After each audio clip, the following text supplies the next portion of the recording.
fantasy, and it will all be about audience stories. So alam natin na yung audience is a highly valued concept sa media and information production. Bakit? Kasi sila yung receiver, sila yung viewer, at sila yung end user ng kinikreate na media and information text. So, ayon sa pag-aaral, meron daw types or meron dalawang types ng theory under audience theories. That is yung passive audience and active audience. From the word passive audience theories, these are theories regarding or stating that audiences are passive. Ibig sabihin po nun, they just receive whatever it is in the media without being active on it. Parang kayo, right now in our lecture, yung iba sa inyo hindi nakikinig, yung iba naman nakikinig, but when it comes to the application of this lecture, yung iba sa inyo hindi ina-apply. That's an example of a passive audience. Ang active audience naman po ay when they receive a media message and they analyze it and tawag dito, apply it in their lives. So, sa passive audience theory, meron tayong apat. The first is yung ating hypodermic needle theory. Pag sinabing hypodermic, katulad po ng needle or yung injection na tinuturok sa atin, yung idea nila regarding sa media. Ano yun, ma'am? Libre? Libre yan? Ay, alam, nagkain na ako. Okay. So, ang hypodermic needle theory po ay nag-emerge in the late 1920s. And bakit 1920s? Kasi this is when World War II happened. So, wala talagang nakuha or hindi nila alam kung saan nag-originate yung hypodermic needle theory. Pero merong isang lalaki na ang pangalan ay Harold Laswell. Isinulat niya or introduce niya yung hypodermic needle theory sa kanyang libro, which is Propaganda Techniques. Okay? So, pinangalanan niya yon sa kanyang libro as Hypodermic Needle Theory in 1927. Andyan ba kayo? Narinig niyo ba ako? Opo, ma'am, dito pa rin po. Yes, ma'am. Yes, ma'am. Okay, timing lang talaga kayo. So, sa hypodermic needle theory, it asserts na yung media and information messages ay katulad ng isang injection wherein ini-inject lang sa atin yung message and nire-receive lang natin. So, alam natin that media has or is described as a powerful conduit ng mga messages. And kapag yung audience, passive recipient siya ng message, ibig sabihin nun, lahat ng sinasabi ng media, pinaniniwalaan ng audience. Lahat ng tinuturok sa kanila ng ideologies or information ng media, tinatanggap lang yon ng mga audiences. So, binaview ng theory na to na yung audience daw are not separated into segments or ibig sabihin po nun, undifferentiated sila. Ibig sabihin ng isang media text po will generate the same reaction sa lahat ng audiences. Okay? So, this is an example of advertisement in the 1920s wherein World War II happened. So, as yung makikita nyo, the poster is all about a war. So, unang poster is yung Defend Your Country, enlist now in the United States Army. And yung pangalawa is yung We Can Do It, yung war production yan na poster. Kasi, di ba, hindi man pwede mag-serve yung mga babae sa war nung panahon na yon kasi mga lalaki lang yung ni-enlist nila. So, yung mga babae raw may pakinabang rin. So, yung ibang babae, in charge sila sa mga engineering at pag-ayos-ayos ng mga kailangan ayusin for the war production. So, the other is yung mga farmers, in-enlist din sila wherein lahat ng tinatanim nila binibigay as a contribution sa war times. So, in this poster, makikita natin na whatever they intend the users to understand, tinatanggap lang yun ng user. Like, defend your country, enlist now in the United States Army. So, the audiences will have this kind of feeling like patriotism wherein they want to defend their country, pero hindi nila in-inform bakit ba natin kailangan i-defend yung country. Alam natin may war, pero bakit ba nag-start yung war? And so on. Yung parang, ito yung message i-receive mo. Yan lang yon. Yun yung sa hypodermic needle theory. Ano ba yan? Akala ko naman importante. Sumunod po is yung ating two-step flow of communication. So, sa two-step flow of communication, ito ay nagsimula sa studies ni Paul Lazarsfeld, Bernard Berelson, and Hazel Gaduet when they analyze how voters make their electoral decisions in the 1940s United States. So, the two-step flow of communication happens like this. Meron opinion leaders yung mga tao. So, the finding revealed that voters, hindi sila nag-access ng information directly dun sa media. Ang nangyayari, meron two-step flow. So, media muna, yung media marireceive ng opinion leaders. Yung opinion leaders nila, yung magsasabi sa kanila kung ano yung dapat gawin or yung ano yung dapat na hindi gawin. So, ano nangyayari dyan, sino dito yung under sa religion ng Iglesia ni Cristo? Wala ba? Meron po. Marian. Sino? Sino yung meron? Ano, ma'am? Bunyag. Si Bunyag. Di ba, Miss Bunyag? So, di ba, Miss Bunyag, sa inyo, kung ano yung pinomote na leader nyo na politiko, yun yung bobotohin ng buong samahan nyo, tama? Yes po, ma'am. Yon. So, yan yung example ng two-step flow of communication. The audiences doesn't really analyzes kung bakit ito yung sinabi ni opinion leader, gagawin lang yun ni opinion leader. Pero dahil nga two-step flow, binigay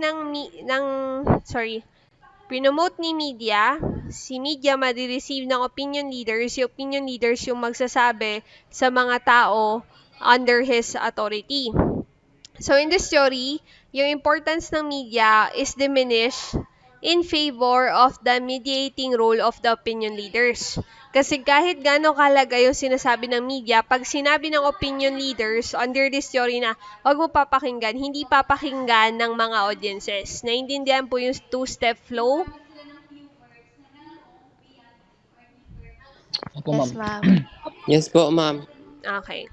Sumunod po is yung ating uses and gratifications approach. So this argued that the audience access media and information, bringing with them their own needs and desire, which in turn structures the way how media is received. So sa uses and gratification approach, this just focuses on the reason why we access media, why we continue to scroll on Facebook, because it gives us or it gratifies our own desires.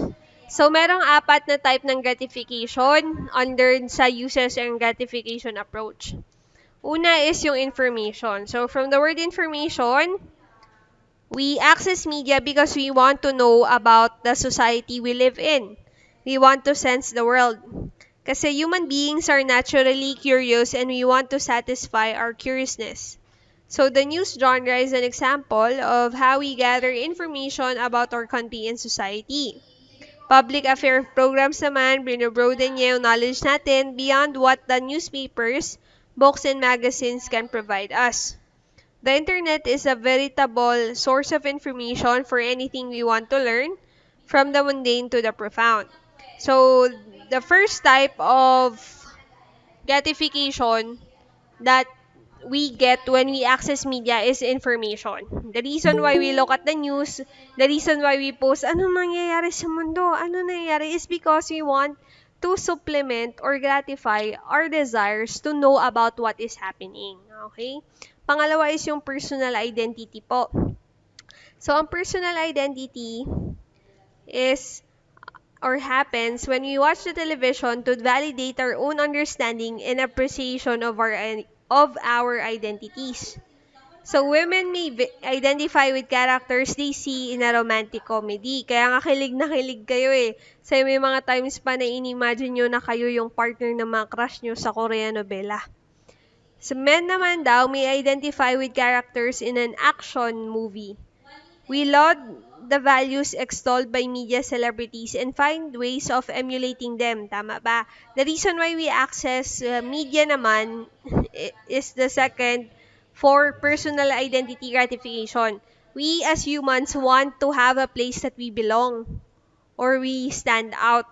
So in that gratification, ang focus natin is to gratify or supplement our desires regarding our own personal identity. Pag sinabi pong personal identity is yung pagkakakilala mo sa sarili mo po.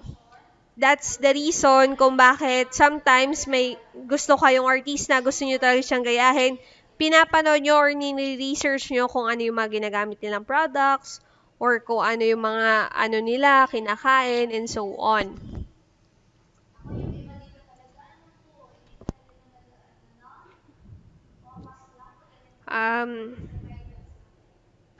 Sumunod na gratification daw po is yung integration and social interaction.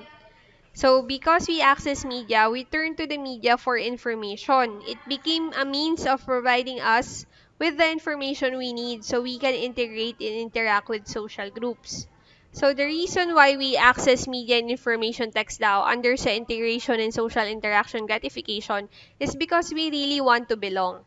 We do things because we want to talk about them in a group setting. For example, may pinapanood na movie yung friend mo or na palabas or teleserye yung friend mo, pinapanood mo rin yon so that pwede kayo makipagchikahan regarding doon sa palabas na yon. Kasi when you communicate with each other, with having a common interest, you feel a sense of belongingness.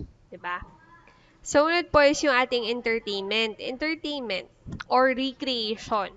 We access media and information to gratify our desires for recreation or para ma-entertain tayo, ma-enjoy natin. 'Di ba? We watch Korean novelas, we watch mga music videos, we watch yung mga gameplay ng laro kasi we want to entertain ourselves. Yon. So, sa uses and gratification approach, we access media because we want to gratify the desires that only media can gratify. Okay? And sumunod po is yung cultural effects theory. So, sa cultural effects theory, in 1976, George Gerbner introduced this kind of theory wherein sinasabi niya na yung television daw o yung media cultivates in its viewers a way of sensing and seeing the world. So, regular usage of television over extended periods of time can shape people's opinion, views, and behavior. In essence po, under this theory, sa cultural effects, the more we watch the television, the more we watch a certain media, yung values niya, yung view niya, yung behavior ng mga artista doon or ng characters doon, nakukuha na natin. That's why, makikita niyo yung, di ba, hindi naman kayo Korean, pero nagasabi na kayo ng mga words nila, di ba? Hindi ka naman Japanese anime, pero ginagawa mo yung mga yung mga dance nila or yung mga pa-cute nila. Ganun din, hindi ka naman K-pop, hindi ka naman Korean idol, pero bakit mo sinasayaw yung mga sayaw nila? It's because the media that you consume affects you. Affects even your behavior that can affect your own culture. Naiintindihan po ba sa cultural effects theory? Yes, ma'am. Sumunod po is yung ating active audience theory. Opo. So, sa active audience theory, ito lang yan siya. Wala siyang particular na categories, pero ang meron lang po sa active audience theory is this. Ang active audience theory happens when the audience doesn't just receive what the media is telling, but they analyze it and they invoke their basic understanding regarding the encoding and decoding of media messages. And they are the ones to decide to do those things or not to do it. So, sa active audience theory, pwede natin siyang i-summarize sa isang word, woke. Awoke sila or gising yung kanilang mga brains sa pag-receive ng media. Like, for example, may news regarding ganito, hindi agad naniniwala yung tao, kundi na-analyze niya by looking at different sources regarding that issue. And lastly, sa reception and resistance. So, hindi na siya part ng teorya. Our reception daw kasi ng mga media and information text, hindi lang siya nakabase sa passive or active acceptance. Okay? Kasi ang active acceptance is the matter of interpreting yung meanings ng message, di ba? So, hindi lang daw siya passive or active acceptance. Actually daw, when we see media, we can also resist that media. Hindi lang siya kailangan tanggapin or i-receive, pero pwede rin natin siya i-resist. So, in 1980, David Morley articulated 3 modes of reading media text on television. Kasi, bago raw natin ma-resist yung certain media and information, syempre, kailangan muna nating basahin yung media or intindihin yung media. He argues that audiences can in fact resist the message of media and information text in very creative ways, and this is done through the social positioning of the audience. So, meron siyang sinabing modes of reading media text. Sabi dyan, 3 lang, pero actually, 4 yan. Una is yung dominant reading. Ano ba ibig sabihin yan? Dominant reading happens where the reader fully shares the text codes and accepts and reproduce it. So, sa dominant reading, we truly accept the information and then we reproduce it. When we reproduce it, it's actually called preferred reading na. O, diba? Sobrang natuwa tayo sa information na nalaman natin, chinismis na natin yun. So, yung nalaman natin na information, yun yung dominant reading. Yung pag-chismis natin is yung preferred reading. Kasi pustahan, kapag nagkwento kayo, hindi yung actual words ng pagtanggap nyo, yung sinasabi nyo, tama, may mga na-alter na. Kayo nga, magkwento lang kayo regarding sa sarili nyo, may mga altercations na eh. Or, sorry, may mga kahit maliliit na bago-bago. Like, for example, pag nagkikwento kayo regarding sa certain tao na kinaiinisan nyo, yung pagkwento nyo doon sa tao na yun, parang sila talaga yung may kasalanan. Pero kung papakinggan nyo yung 2 sides of the story, parang parehos kayo may kasalanan. 'Di ba? Yan yung utak natin na yung parang pa-victim. Yan. Sumunod na reading is yung negotiated reading. This is where the audience party shares the text code and broadly accepts the preferred reading, but sometimes resists and modifies it in a way which reflects one's own possessions or experience. Sa negotiated reading po, from the word negotiated, hindi mo tinatanggap lahat ng media message or hindi mo ina-accept lahat ng nalaman mo regarding doon sa message na yon. Parang 50-50. Okay, tinanggap mo yung yung 50 na information na binigay nila pero ni-resist mo yung the other 50% of the information. And lastly is yung oppositional reading. The oppositional reading po happens where the audience takes a directly oppositional stance to the dominant code of the media in information text and resist it completely. So, sa oppositional reading po, ito na talaga na ayaw ko tanggapin yung sinasabi ng media. Hindi yan totoo yung information na natanggap ko. Yun na yung oppositional reading. So, to recap, we have discussed today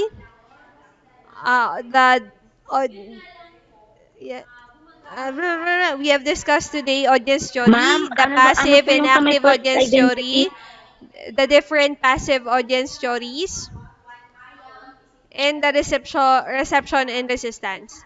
Ano yon, Miss Aing? Ma'am, yung sa may preferred reading, ma'am. Sa preferred reading, ito na yung natanggap mo yung information, chinismis mo, yun na yung preferred reading. Ang dominant reading is natanggap mo or inaccept mo yung media ng buong buo. At sobrang tuwa mo, gusto mo i-share sa iba. Yung pag-share mo is actually, pag tinanggap nila yung shinare mo, preferred reading na yon. Kasi hindi nila nakita talaga yung actual media, kwento na mo na lang sa kanila. Nagets niyo mo na? Okay po, ma'am. Salamat po.